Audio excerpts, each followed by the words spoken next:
자, 시작하도록 하겠습니다. 자, 수업 페이지 11번.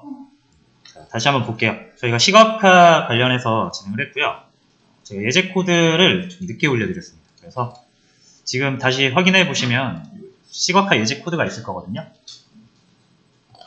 들어오시면 지난 시간에 했던 내용을 다시 볼 수 있어요. 그래서 이렇게 보는 건 좀 힘들 수 있으니까 오프닝 콜에 이거 눌러서 하시면 되는데 그냥 하면 이게 안 열리거든요. 그래서 컨트롤이나 시프트를 누르고 새 창으로 이렇게 열어주시면 열립니다.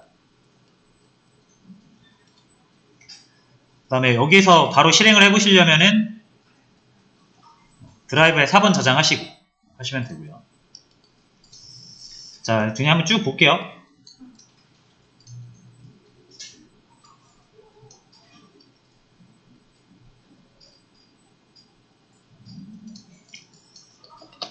자, 기본적으로 시각화할 때 그러니까 파이썬에서 시각화를 할 때는 매플롯립이라는 거를 사용을 하는데 이제 매플롯립은 사용하는 방법이 꽤나 어려운 축에 속합니다.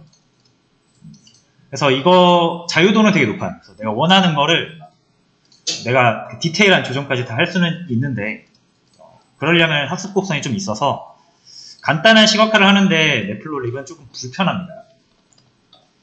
자, 그래서 통계지표 같은 거를 확인하기 위해서 우리가 시각화를 많이 하는데 그때 더 많이 사용하는 건 시본이라는 도구를 더 많이 사용하고요. 근데 우리가 매플롯립도 알아야 되는 게 이제 시본이라는 도구가 매플롯립으로 만들어졌어요. 매플롯립을 조금 더 사용하기 편하게 만든 거라고 생각하시면 됩니다. 그래서 같이 쓰면은 좀 더 디테일한 조정이 가능하다. 그래서 매플롯립 같은 경우는 그래프의 어떤 개형, 어떤 세부 조정 할 때 많이 쓰고 이 몸체가 되는 그 플롯 같은 경우는 이제 시본으로 많이 한다라고 이해를 해주시면 된다 그랬죠? 두 개를 같이 쓰시면 된다. 자, 그리고 기본적으로 이 구글 콜앱 같은 경우는 한글 폰트가 없기 때문에 한글 폰트를 설치를 해주셔야 되는데 제가 올려놨습니다. 그래서 사용 순서는 그래요. 매플롯립 사용법 이거 말고요. 한글 관련 코드 제가 여기를 좀 구분을 해놓을게요. 이게 한 번에 하면 잘 안 되더라고요. 자, 위에 코드 먼저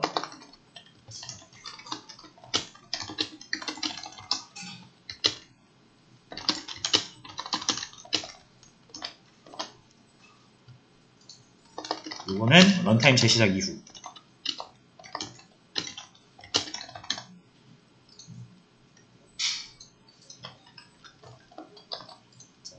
그래서 이렇게 해주시는 게 확실하게 되는 방법이라서 이따가 할 때 다시 한번 보여드릴게요. 그리고 이 C본도 한글이 잘 안 나와요. 그래서 이렇게 같이 해주셔야 돼요. 근데 C본 자체가 매플롯립으로 만들어진 거다 보니까 얘만 따로 하시면 안 되고 그냥 제가 여기 붙여 넣을게요.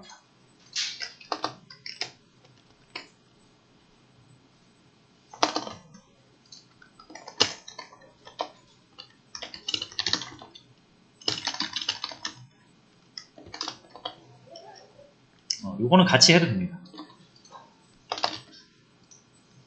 그래서 요거는 폰트를 먼저 설치를 해주셔야 되고 그 다음에 노트북을 재시작해줘야 그 폰트를 인식하거든요.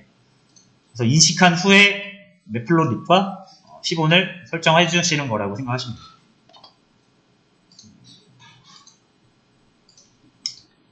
헷갈릴 수 있으니까 이거 시본은 그냥 지울게요.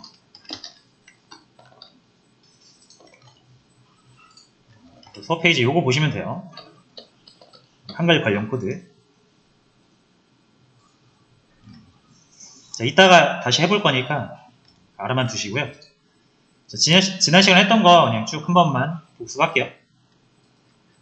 이게 지금 폰트 설정, 그러니까 설치하는 거고 설치가 끝나고 나서 이걸로 설치된 폰트를 찾아서 세팅을 해준 거고요.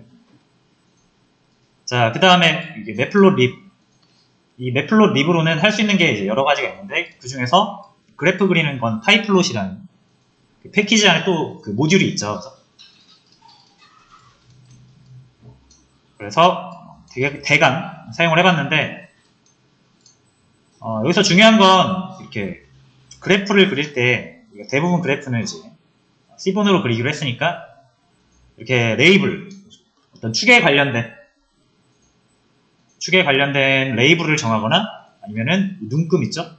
눈금을 틱이라고 하는데 틱스 또는 이 엑시스 축을 조정하는 거 또는 범례, 타이틀, 그래프의 크기 그런 거를 조정할 때 이제 PLT, 매플로립을 많이 쓰고요. 요 안에 내용, 그래프 내용을 그릴 땐 C본으로 많이 하시면 된다. 이렇게 이해를 하시면 됩니다. 그래서 사용법은 여기 올려놨어요. 매플로립 사용법. 여기서 필요한 거 여러분들이 찾아서 굉장히 잘 나와 있다라고 생각합니다. 저는. 그래서 이걸로 좀 부족하면은 챗GPT나 공식 문서를 활용하셔서 좀 더 디테일하게 조정을 하시면 될 것 같고요. 자, 이제 알아야 되는 건 이런 내용들은 그냥 쭉 진행했던 거니까 넘어갈게요. 우리가 좀 알아야 되는 건 좀 이거 같아요. 주로 쓰는 그래프가 있는데 어떤 상황에서 어떤 그래프를 쓰는지 이 정도를 알고 계시면 충분히 활용을 할 수가 있을 거라고 생각합니다. 그래프 시각화를 막 디테일하게 정확하게 막 엄청 많이 알지는 못하더라도 굉장히 유용하게 쓸 수 있어요. 그래서 선그래프, 라인 플롯이라고 하죠. 여기서부터는 C본으로 그린다라고 생각하시면 됩니다. 그래서 C본, SNS라는 이름으로 보통 사용을 합니다. 이렇게 임포트 해오셔야 되고요. 자, 라인 플롯. 그래서 이제 기본적인 사용 방법은 그래요. 데이터라는 거는 여러분들의 데이터 프레임, 보통은 데이터 프레임이에요. 만약에 여러분들이 데이터 프레임이 아니라 시리즈면은 이렇게 X에다가 시리즈 하나 넣고 Y에다 시리즈 하나 넣고 이렇게 따로따로 넣어주시면 되고, 아니면 여러분이 가지고 계신 데이터가 데이터 프레임이다 라고 하시면은 데이터의 데이터 프레임을 세팅하시고 X축과 Y축을 그 데이터 프레임의 컬럼명으로 세팅을 해주시면 돼요. 자, 그 다음에 그래프를 계략적으로 그린 다음에 세부 조정할 때는 PLT, 역시 매플로립을 이용해서 조정을 하시면 된다. 자, 선그래프는 보통 시간의 흐름, 시계열 데이터를 표현할 때 많이 쓰고요. 수치와 수치. 그러니까 두 변수에 이제 보통 우리가 그래프를 그린다라고 하면은 두 개의 축을 가지고 그죠? 두 개의 관계를 보는 거잖아요. 그래서 두 변수의 관계를 살필 때 시각적으로 살필 때 그래프를 많이 그리는데 두 변수가 수치일 때 사용 가능합니다. 그래서 수치와 수치 관계 그 중에서도 시간의 흐름을 표현할 때 많이 쓴다. 막대 그래프 같은 경우는 수치와 범주 데이터의 관계를 살펴볼 때 많이 쓴다.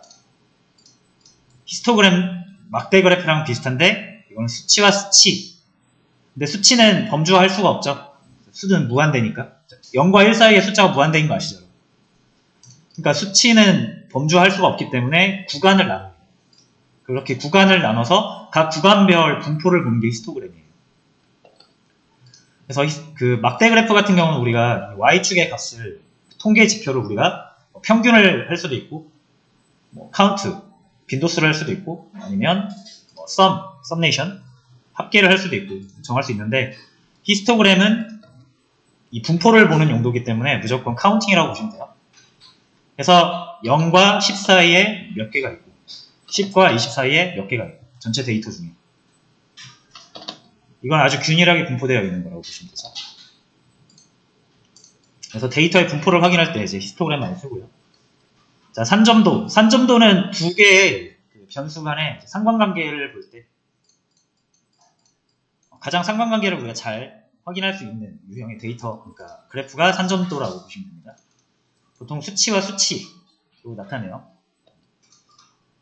그 다음 박스 플롯 같은 경우는 막대 그래프랑 비슷한데 범주와 수치 관계를 나타내요. 근데 좀 더 통계적인 지표를 좀 더 많이 한눈에 볼 수 있다. 그래서 이 정도만 아셔도 웬만한 분석에 시각화를 할 수가 있을 것 같고요. 그 외에 좀 더 디테일한 부분이나 모르는 거는 그때그때 찾아보시면 된다. 됐죠? 그래서 요거 함수 이름이랑 기본적으로 사용하는 방법, 그리고 언제 사용하는지 이 정도만 일단 캐치를 해주시면 되고요. 그 이후부터 우리가 실제로 사용해 보면서 체득하시면 됩니다. 체화시키시면 돼요. 자, 그래서 요거 한번 참고를 하시고요. 요거는 우리 공부 학생 데이터를 가지고 살펴본 건데, 요 시각화 문제 한번 풀면서 같이 또 한번 사용을 해볼게요. 요거예요.